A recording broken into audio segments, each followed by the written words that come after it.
Hi, Misha here, and this time let's look at a very special McDonnell Douglas F-4 Phantom. Alright, really not that special at all, but I felt like talking about it right now, and I wanted to show you this new stand. So, two things. This is a British RAF F-4J UK, sometimes called an F3 or FG Mark III, but F-4J UK, or just F4, seems to be more common appropriate. And these were flown by the RAF for a brief time in the 1980s. And the stand is a new piece from Hobbymaster. It comes with a circular base, and it has these metal stems that, as you see, plug into the engines. And the nice thing is, some of the Hobbymaster stands are kind of flimsy and wobbly. The Phantoms are pretty notorious. It's a little more secure, and it lets you use the center line hard point, connection point, like I have for this one for the gun pod. When you buy the stand, it comes with several connection types. It has for F4 Phantoms, something Hobbymaster makes a lot of. It also has a different set of stems that plug into the F-15, although I don't know if they go into the Strike Eagle. And it comes with two more single engine stems, both for the F-16, one for the General Electric version and another for the Pratt & Whitney. So you get one base, you get two mounts for the bottom, one for single stem, one for double. Screws for those, two sets of screws in case you lose one, and a total of 6 stems. And so far, it seems to work okay. One thing I'll say is make sure you seat it fully in the engine so it doesn't put undue strain on the back, and I wouldn't put a lot of pressure on it. I would make sure it's in a place where it's not going to have any kind of thing. But I wanted to use it on this one because I wanted to definitely have the gun pod on the center line for this Phantom. So, in the past I did do a video using a Corgi model talking about the British FG-1, which is the F-4K for the Navy, and the FG-2, which is the F-4M for the RAF. The Navy purchased the Phantom. They really were interested early on. In 1964, there had been a lot of budget cuts and consolidations, and they wanted to replace the Sea Vixen. And so, originally they wanted to acquire a large number, honestly, over 100, 170 at some point. But they only had 4 carriers operational at the mid-60s, and of these, only 2 Eagle and Ark Royal could support the large Phantom. And while Ark Royal's refit to take the Phantom was complete in 1970, Eagle's was canceled. So originally they wanted to get 50 Phantoms by the late decade. They wanted to put a squadron on each carrier and then the rest for reserve and training. But without Eagle, they only needed a few, so they sent the excess to the RAF. So they had 48 total FG-1s made. And the RAF began flying the FG-1 before they even started flying their own version, the FG-2. Now in the RAF, they used the FG-2 initially, is a land-based version, obviously, to replace the old Hawker Hunter.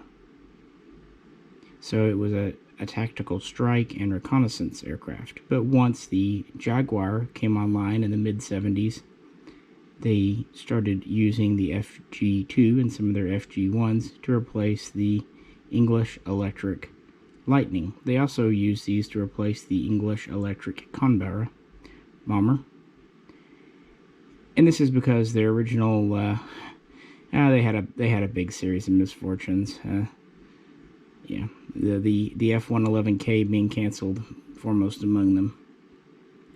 And they had a large number. The RAF required over 100 of the FG FG-2s, and then they got the rest of the Navy's aircraft that survived, as several had been lost in accidents. So they had a good number of FG-1s and FG-2s in the 80s. And by this point, they're starting to use them as interceptors, defense. And this was kind of the primary aircraft that the RAF was using for this. But after the Falklands War, they wanted to transfer one squadron to FG-2s down there for protecting British assets. Unfortunately, that meant they were a squadron short over in the UK. Now, originally, they were going to use the Tornado F-3, the air defense variant, but the Tornado was very well behind schedule. So, as it's phrased, they had a gap in their air defense. So, they turned to their friendly neighbors across the pond and acquired 15 low-mileage U.S. Navy F-4Js. They actually had a 16th, but it was destroyed during U.S. trying to hover it around with a helicopter, I believe, and dropped it, because it started to oscillate. So there were actually 15 sent over. These were refurbished. They were kind of updated to the F-4S standard, which was kind of the last standard following the F-4N in the 80s. Now these, unlike the British versions, the original FG-1 and FG-2 had British engines. These would, of course, have the General Electrics, the standard. But they would refurbish them with updated technology and some British equipment. And they would attempt to repaint them in British RAF Air Defense Grey. The results in 1984 were quite interesting, though. So, the first of these refit F-4J UKs flew in August of 84, and the first ones were delivered in October of that year, and by 85 they were in service. And so, 15 were used for one squadron in the UK, and when they first arrived, they were just very, very close to American aircraft. Now, Hobbymaster makes a few different versions of this. They have one from 1985 that's basically just an F-4J with the American applied mock RAF paint. This one's actually from 1990, where the RAF repainted it. They also, and the black tail was intentional. That's because the Electric Lightnings at the time often had black tails, so it's kind of to match.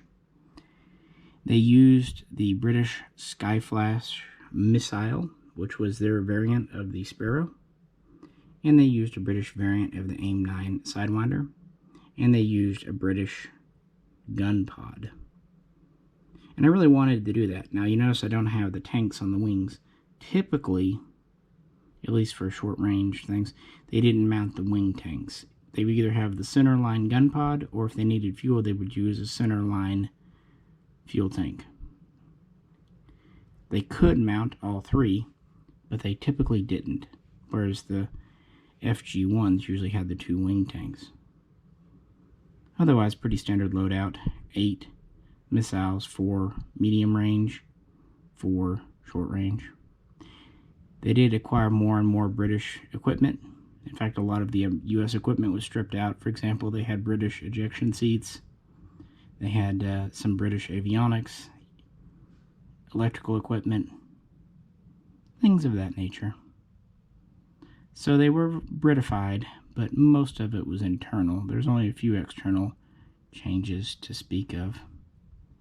Now, the engine performance is quite interesting. The FG-1, FG-2 especially, had better acceleration and performance at lower altitudes, slightly better, but the U.S. engines, the F-4J UK, performed better at higher altitudes. We're talking marginal differences here, but, in dogfighting and training and all that, practice, it does matter. And a lot of pilots flew 2 or even all 3 of these variants in their time. So these would continue to see service and be kind of refit, repainted throughout the 80s. And served through 1990, but in January of 1991, 6 FG2s would go for Operation Granby, Desert Storm, Gulf War, but none of these would. Instead, these would be retired at the end of the month in 1991. They'd started to already be phased out. Most squadrons would transition briefly to the FG2 as more became available, because finally, in the late 80s, the Tornado F3 was available. Still a very capable aircraft. A lot of the British said that the radar was superior. It had better range. It definitely had a larger payload than the Lightning. Of course, it didn't have quite the Lightning's climb and maximum speed and max altitude, but it made up for it in many other ways. And they were very affordable, which is something that the government was pressuring them for at the time. So I just thought this would be a neat model for my Phantom collection, and since I have many of the other RAF aircraft, why not have this one to set in between my Hunter and Lightning and Tornadoes? But yeah, I wanted to put it on this new style stand so I could put the gun pod, which it seems like the UK version here always had either a tank or a gun pod on the center line. And otherwise, it's your typical Hobbymaster Phantom. Has the RAF paint. It does seem to have the proper RAF ejection seats, which is cool. And it does come with the gun pod, which is always welcome.